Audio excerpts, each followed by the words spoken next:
दोस्तों ये कहानी है एक डोम की, जिसमें एक शहर पूरा कैद हो जाता है और एक दीवार बन जाती है चारों तरफ। किसी किसी का तो उस दीवार से टकराकर एक्सीडेंट तक हो जाता है। पहले ये शहर भी बाकी शहरों की तरह ही हुआ करता था, पर फिर कुछ ऐसा हुआ जिसने इसे नरक से भी बदतर बना दिया था। कहानी शुरू होती है एक लड़के से जिसका नाम है बॉबी, जो जंगल में अभी एक लाश को दफना रहा है। बारबी जहाँ लाश दफना रहा है वो वहाँ का लोकल नहीं था। माथे पर लगे चोट से पता चलता है कि मरा हुआ शख्स और बॉबी के बीच लड़ाई हुई थी। लाश दफनाकर बारबी अपने कार में शहर से बाहर निकलने लगता है। रास्ते में उसकी मुलाकात एक पुलिस से होती है। पुलिस को देखकर बारबी डरने लगता है। उसका ध्यान ड्राइविंग से हट जाता है। किसी तरह बारबी पुलिस से बच निकलता है, पर तभी सड़क के बीचों बीच खड़ी गायों को बचाने के लिए वो अपनी गाड़ी को मोड़ देता है और गायों से भरे खेत में पहुंच जाता है और उसे चोट लग जाती है और वो अपने कार से बाहर निकल जाता है। कुछ ही सेकंड्स बाद जमीन तेजी से हिलने लगती है, जैसे कि वहाँ पर भूकंप आ रहा हो।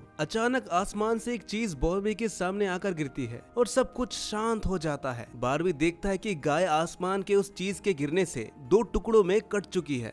डरते वो उस चीज को छूता है और देखता है कि ये तो एक इनविंसिबल बॉल है। बॉल इतनी तेज थी कि इसकी वजह से कई घर तो 2 हिस्सों में कट गए थे। तभी वहाँ जॉय नाम का एक लड़का आता है और बारबी से पूछता है कि क्या तुम ठीक हो। जॉय भी बारबी की तरह इनविंसिबल बॉल को देखकर हैरान रह जाता है। दूसरी तरफ शेरिफ और लिंडा को पता चलता है कि पूरे शहर की बिजली कट गई है, फोन लाइनें भी बंद हो गई है और इंटरनेट भी काम नहीं कर रहा। यहाँ तक कि सभी सैटेलाइट्स कनेक्शन भी काम करना बंद कर चुके हैं। उसी दौरान शहर के ऊपर उड़ रहा एक प्लेन उस इनविंसिबल वॉल से टकराकर क्रैश हो जाता है। इस हादसे को देखकर लोग और भी ज्यादा घबराने लगते हैं और इससे ये भी कंफर्म हो जाता है कि ये सिर्फ इनविंसिबल बॉल एक वॉल नहीं है, बल्कि एक गोल आकार का डोम है जिसने आधे शहर को ढक लिया है। वहीं दूसरी तरफ रेडियो स्टेशन पर कील और डूडी दोनों सिग्नल लाने की कोशिश कर रहे थे। दोनों थोड़े कंफ्यूज थे कि अचानक सिग्नल क्यों चला गया है। फिर कील सोचता है कि ये अच्छा मौका है हमारी रेडियो सेटिंग्स को हाई करने के लिए, इसलिए दोनों सिग्नल को ठीक करने में लग जाते हैं। वहीं दूसरी तरफ से एक फायर ड्रम डोम की तरफ आ रही थी। तभी बॉबी ट्रक वाले को इनविंसिबल वॉल की तरफ इशारा करता हुआ और उसे रुकवाकर एक्सीडेंट होने से बचा लेता है। थोड़ी देर बाद पुलिस वाले जांच करने के लिए आते हैं, लेकिन यह इनविंसिबल डोम उन्हें समझ ही नहीं आता।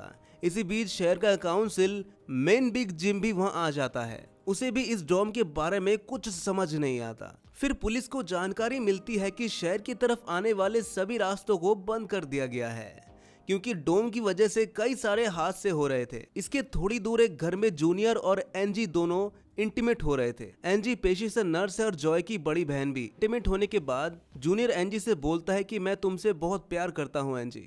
एनजी जूनियर से बोलती है कि मैं तुम्हारे लिए ऐसा कुछ फील नहीं करती हूँ। जूनियर का दिल टूट जाता है और दोनों में बहस छिड़ जाती है।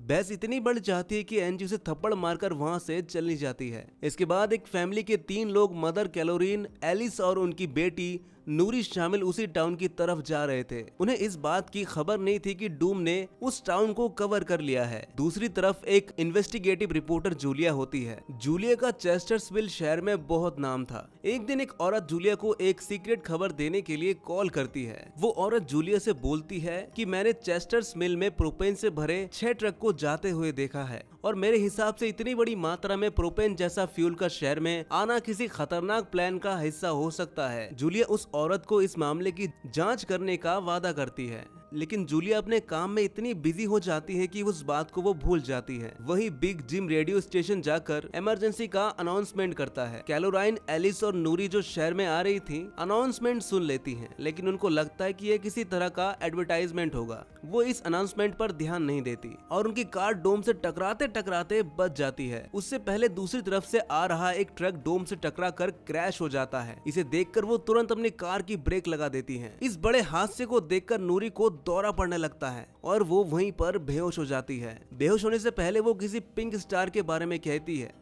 नूरी को जल्दी से हॉस्पिटल में ले जाया जाता है, जो कि शहर में होने वाली घटनाओं से घायल हुए लोगों से भरा पड़ा था। वो जूलिया और बॉर्बी भी घायल हुए लोगों को हॉस्पिटल ले जा रहे थे। इसी हॉस्पिटल में जूलिया का हस्बैंड भी डॉक्टर है। जूलिया उससे मिलने जाती है, लेकिन उसका हस्बैंड हॉस्पिटल में नहीं होता। हॉस्पिटल में जूलिया को पता चलता है कि उसका हस्बैंड रविवार को कभी काम नहीं करता था और वो जूलिया से हमेशा झूठ बोलता आ रहा था। हॉस्पिटल के बाहर बारबी और एनजी मिलते हैं। दोनों को साथ देकर जूनियर के अंदर एक अलग सी जलन पैदा होती है। अब टाउन की बॉर्डर को सोल्जर्स सोल्जर्स द्वारा सील कर दिया जाता है। बहुत सारे साइंटिस्ट और एक्सपर्ट्स को भी इस अजीबोगरीब मुसीबत का असल कारण पता नहीं चलता। कुछ घंटों बाद बिग जिम प्रोपेन के बारे में बात करने के लिए शेरिफ से मिलता है। बिग जिम और शेरिफ की बातों से पता चलता है कि उन्हें इस डोम के बारे में पहले से थोड़ी बहुत जानकारी थी। दोनों इस पर खुलकर बात नहीं कर रहे थे। वही बारबी को उस शहर में एक दिन के लिए रुकना भी था। उसके पास ठहरने के लिए कोई जगह नहीं होती, इसलिए वो अपनी कार में ही रात बिताने का सोचता है। तभी जूनियर बारबी के पास आता है और उसे एनजी से दूर रहने को कहता है।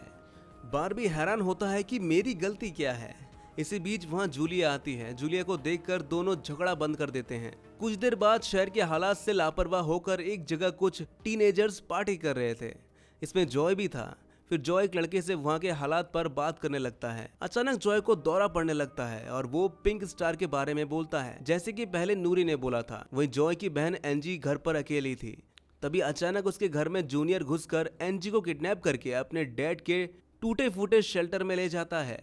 यहाँ पर वो एनजी को बताता है कि मुझे पता है शहर को कवर किए गए इस डोम के बारे में। एनजी को उससे ये भी पता चलता है कि बिग जिमी जूनियर के डैड हैं। जूनियर एनजी को ये भी बताता है कि मेरे डैड हमारी फैमिली की सुरक्षा को लेकर हमेशा परेशान रहते थे, इसलिए हमारी फैमिली के लिए ये शेल्टर बनाया गया था। वहीं दूसरी तरफ जूलिया बारबी को अपने घर में ठहरने के लिए ले जाती है। अचानक बारबी की नजर एक फोटो फ्रेम पर पड़ती है जिसमें जूलिया और वो शख्स होता है जिसको बारबी ने मार दिया था। बारबी को रियलाइज होता है कि ये वही आदमी है जिसे मैंने आज सुबह मार दिया है। दूसरी तरफ लिंडा और शेरिफ सभी व्हीकल्स पर नजर रख रहे थे ताकि कोई भी गलती से इस डोम से ना टकरा जाए। तभी अचानक शेरिफ को अटैक आता है और वो वहीं पर मर जाता है। अब हम सुबह की घटना को फ्लैशबैक में देखते हैं, जहाँ बारबी शहर में जूलिया के हस्बैंड से मिलने आता है जो एक डॉक्टर थे। वो उनसे कुछ पेमेंट्स की बात करता है लेकिन डॉक्टर उसे पेमेंट देने से इनकार कर देता है। उन दोनों में झगड़ा हो जाता है और लड़ाई भी शुरू हो जाती है और गलती से बारबी उसे गोली मार देता है। बारबी जानता था भले ही मैंने उसे गलती से मारा है पर मुझे इसकी सजा जरूर मिलेगी। इससे बचने के लिए बारबी उसकी बॉडी को जंगल में दफना देता है। वही वर्तमान में सुबह उठकर बारबी देखता है उसके गले की चेन गायब है।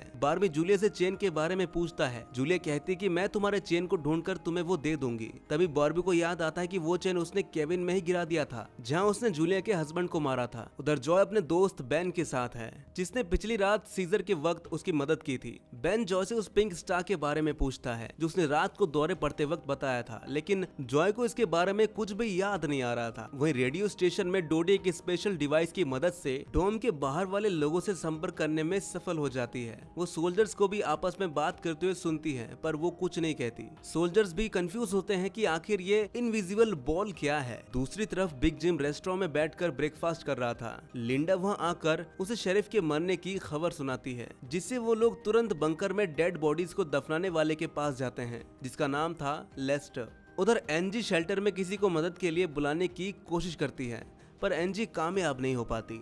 तभी जॉय वहां आता है और एनजी को चेन के जरिए बेड से बांध देता है। वही बिग जिम लेस्टर को अपने साथ लेकर आता है जो कि शेरिफ का ही दोस्त था। शेरिफ की मौत से लेस्टर बहुत दुखी और परेशान भी हो गया था। जब लिंडा उनके आसपास नहीं होती तब वो बिग जिम पिछले महीने होने वाले प्रोपेन की इम्पोर्ट के बारे में बात करते हैं। प्रोपेन के इम्पोर्ट में उन तीनों का हाथ होता है और उन्होंने टाउन वालों से ये बात छुपाई थी। शेरिफ की मौत से कंफर्म हो गया था कि बिग जिम और लेस्टर प्रोपेन इम्पोर्ट में अपनी गलती और अपनी इन्वॉल्वमेंट के बारे में किसी को नहीं बता पाएंगे, जो कि उनके लिए अच्छी खबर भी थी। उसी दिन बाद में लिंडा पुलिस स्टेशन आती है और देखती है कि बिग जिम शेरिफ के ऑफिस में कुछ ढूंढ रहा है। लिंडा के पूछने पर जिम उसे कहता है मैं शेरिफ की वसीयत के पेपर्स ढूंढ रहा हूँ, जबकि असल में वो वहाँ प्रोपेन के इम्पोर्ट से जुड़े पेपर्स को ढूंढने आया था जो उसे और लेस्टर को परेशानी में डाल सकता था। वो तुरंत बाहर आकर लिंडा को बताता है कि उसे लगता है वो पेपर शेरिफ के घर में होंगे, जिन्हें लाने के लिए वो लेस्टर को तुरंत उसके घर भेजता है। इसी बीच जूलिया जल्दी से रेडियो स्टेशन पर डोडी के पास जाती है जहाँ वो देखती है कि डिवाइसेस के जरिए डोम के बाहर खड़े सोल्जर्स की बातचीत सुन सकते हैं। उनकी बात सुनने पर जूलिया को पता चलता है कि वो लोग जमीन खोदकर डोम को बाहर निकालने की कोशिश कर रहे हैं पर वो इस काम में कामयाब नहीं हो पा रहे थे। इसके बाद जूलिया रेडियो के जरिए पूरे टाउन में डोम वाली खबर को फैला देती है जिससे लोगों में डर पैदा हो जाता है और लोग घबराने लगते हैं। वहीं जॉय और बैन बॉर्डर के पास साइंटिस्ट को अपना काम करते हुए देखते हैं। साइंटिस्ट ये देखते हैं कि डोम पर पानी फेंकने से क्या असर होता है, लेकिन उन्हें कुछ ज्यादा समझ नहीं आता और वो किसी नतीजे पर पहुंच नहीं पाते। जॉय देखता है कि वो डोम एक छलनी की तरह है। वो बेन को बताता है इस डोम में से बिल्कुल मामूली सा पानी आर पार जा सकता है। दूसरी तरफ बारबी अपनी चेन ढूंढने के लिए उसके हस्बैंड जो एक डॉक्टर है उसके कैबिन में जाता है। वहाँ उसे उसका चेन मिल जाता है, पर तभी जूनियर वहाँ आकर उसे देख लेता है। जूनियर उससे पूछता है कि तुम एंजी के साथ सोए थे क्या? बारबी बोलता है नहीं भाई, ऐसा कुछ नहीं हुआ। फिर बारबी को लगता है कि शायद जूनियर ने मुझे चेन ढूंढते हुए देख लिया होगा, इसीलिए मैं जूनियर को ऐसे ही नहीं जाने दे सकता। बारबी जूनियर को बहुत बुरी तरह से पीटने लगता है। वहीं लेस्टर शेरिफ के घर पहुंचकर प्रोपेलिन इंपोर्ट के पेपर्स को ढूंढने लगता है। कुछ टाइम बाद उसे वो पेपर स्ट्राइवर में मिल जाता है और पेपर्स मिलते ही उन पेपर्स को जला देता है। जब लेस्टर वहां से जाने लगता है तो उन पेपर्स की आग से घर के पर्दों पर भी आग लग जाती है, जिसमें आग की लपटें पूरे घर में फैल जाती हैं और पूरा घर जलने लगता है। इसे देखकर जल्दी ही वहाँ सारे लोग जमा हो जाते हैं और आग बुझाने की कोशिश करते हैं, पर फायर ट्रक के बिना आग बुझाना नामुमकिन था। अगर वो लोग घर को जलने देते तो डोम के अंदर का तापमान बढ़ जाता, जिससे लोगों की जान भी जा सकती है। सब मिलकर आग बुझाने की कोशिश करते हैं। बारबी लोगों को आग बुझाने में लीड करता है। तभी लिंडा को घर के अंदर से लेस्टर की चीखने की आवाज सुनाई देती है। वो अंदर जाकर उसे घसीटकर बाहर निकाल लेती है और इलाज के लिए डॉक्टर के पास भेज देती है। फिर आग बुझाने के 1 घंटे बाद भी आग बुझने का नाम ही नहीं ले रही थी। उल्टा आग तो और भड़क जाती है। जिम लोडर लेकर आता है और घर को ही गिरा देता है। तब कहीं जाकर आग शांत होती है। इसके बाद सारे थके हुए लोग इकट्ठा होते हैं। इनमें से पॉल नाम का एक पुलिस वाला फ्रस्ट्रेटेड होकर कहता है कि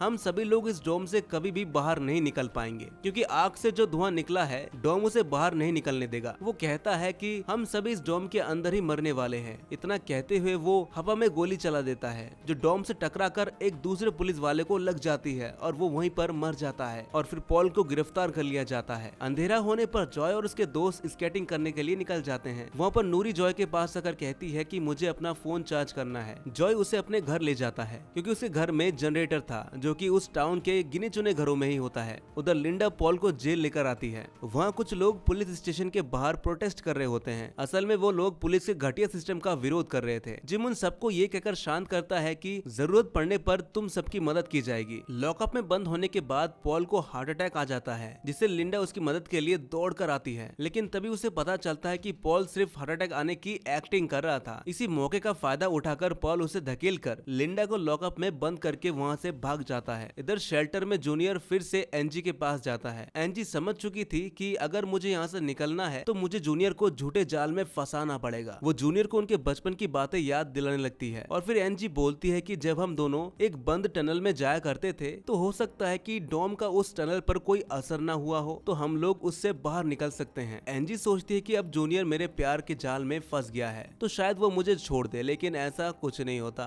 फिर जूनियर बोलता है कि मैं अकेले ही उस टनल में जाऊंगा। वहीं जिम जब पुलिस स्टेशन में आता है तो पॉल की जगह लिंडा को लॉकअप में बंद देखता है। वो तुरंत उसे लॉकअप से बाहर निकालता है। उसे पता चलता है कि पॉल अपने साथ एक राइफल और कुछ गोलियां लेकर भाग गया है। लिंडा बोलती है कि मुझे पता है पॉल कहाँ जा सकता है और तुरंत उसकी तलाश में जंगल की ओर निकल जाती है, क्योंकि उसे पता था कि पॉल अक्सर शिकार करने जंगल की तरफ ही जाया करता था। वहीं जिम पॉल को पकड़ने के लिए एक टीम तैयार करता है। उधर रेस्टोरेंट में बैठी कैलोरीन को नूरी की फिक्र हो रही थी, क्योंकि वो पिछली रात अपनी दोनों मदर को बिना बताए जॉय के घर रुक गई थी। वहीं जिम लोगों से पॉल को तलाश करने के लिए उसकी टीम ज्वाइन करने को कहता है। वो बारबी से भी उनके साथ चलने को कहता है, क्योंकि वो आग बुझाने में एक अच्छा लीडर साबित हुआ था। इसके बाद वो लोग जंगल में जाने लगते हैं। रास्ते में बारबी अपनी खूबियां दिखाता हुआ उनसे कहता है कि मैं मिलिट्री में भी रह चुका हूँ। वहीं दूसरी ओर जूलिया जूनियर को टनल की तरफ जाते हुए देख लेती है। वो उसे रोककर पूछती है, जूनियर बैग पैक करके तुम कहाँ जा रहे हो? जूनियर बहुत जल्दी में होता है और साथ में नर्वस भी।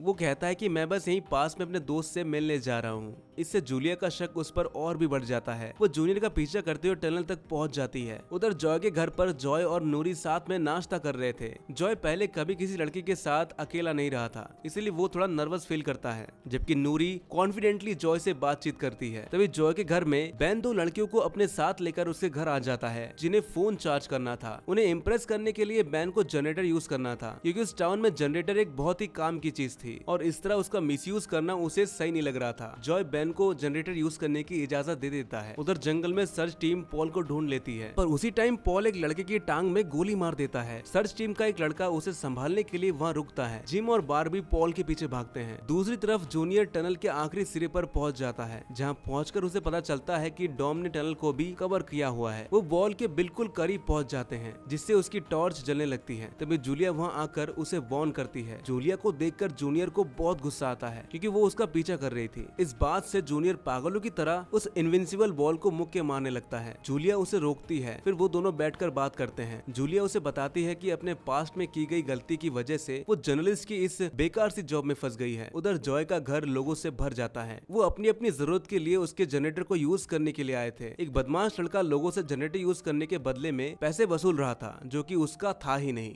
लेकिन उसके खिलाफ बोलने की किसी की हिम्मत भी नहीं थी। ये देखकर नूरी सब कुछ हैंडल करने के लिए आगे बढ़ती है, पर मामला और भी ज्यादा गर्म हो जाता है। लेकिन इससे पहले कि कुछ और गलत होता, तभी लाइट ही चली जाती है। नूरी इस बात से बहुत खुश होती है कि जॉय ने उस बहस में उसका साथ दिया था। वो जंगल में बारबी और जिम पॉल तक पहुंच जाते हैं, पर पॉल अपनी राइफल निकाल लेता है। वो जिम को मारने ही वाला होता है, तभी पीछे से लिंडा आकर उसे शूट कर देती है। दूसरी तरफ कैलोरीन जॉय के घर जाकर अपनी बेटी नूरी से मिलती है। नूरी से कहती है, तुम्हें थोड़ा जिम्मेदार बनना चाहिए। डांट सुनकर जॉय और नूरी एक दूसरे का हाथ पकड़ लेते हैं, जिससे दोनों को एक झटका लगता है और फिर दोनों को दौरा पड़ने लगता है। वो दोनों एक साथ किसी पिंक स्टार के बारे में बोलते हैं। उधर जूनियर शेल्टर में एनजी के पास जाता है, लेकिन इस बार उसके हाथ में फर्स्ट एड किट था। एनजी उसके जख्मों पर मरहम पट्टी करती है और चुपके से सीजर अपने पास रख लेती है। वो जूलिया और बारबी दिन भर की थकान के बाद वापस घर लौटते हैं, लेकिन जूनियर की बातें सुनने के बाद से ही बारबी पर शक करने लग जाती है। और जब बारबी नहाने जाता है तो जूलिया उसका सामान चेक करने लगती है। तो दोस्तों, कैसे लगी आपको ये कहानी कमेंट में जरूर बताइए, और ऐसे अजब गजब मूवीज के लिए हमारे चैनल को अभी सब्सक्राइब कर लीजिए।